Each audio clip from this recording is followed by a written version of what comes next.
Hi there, kit lovers. It's Louise with you today. Welcome to my final share for the month of June. I cannot believe how quickly this month has gone, and I'm sharing my final layout with you.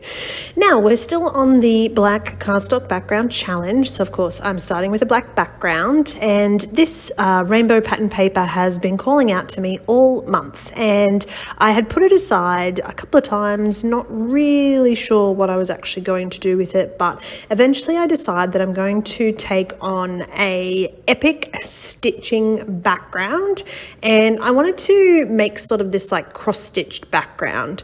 So as you can see, I'm marking that black cardstock where the stripes meet each other. So I didn't want this to be completely uniform. I wanted it to sort of have a little bit of interest, but I still wanted it to have that sort of cross-hatched kind of background.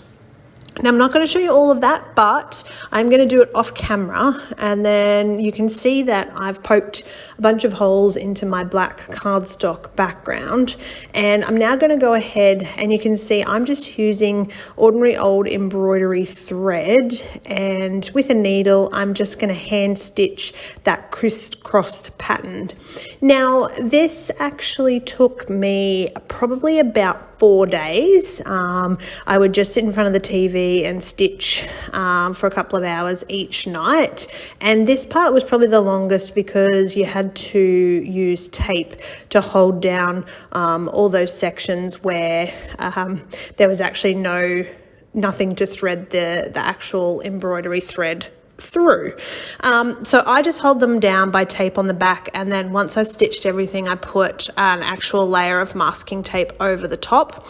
I am not going to show you the whole process because it was a labor of love. It took a really long time, and then because I was fiddling around off camera, I forgot to actually film the putting together of the cluster. So my apologies there, but you can see I've created a little floral cluster around my photo. I decided to turn it and also cover up some of that rainbow stitching, and then for the final section I make a little doily cluster and add a title. In hindsight, looking back, I probably think I should have put something in between my crosses, like some dots or some splatter, but I really like the way this has come out, and I'm very happy with this cross-stitch background.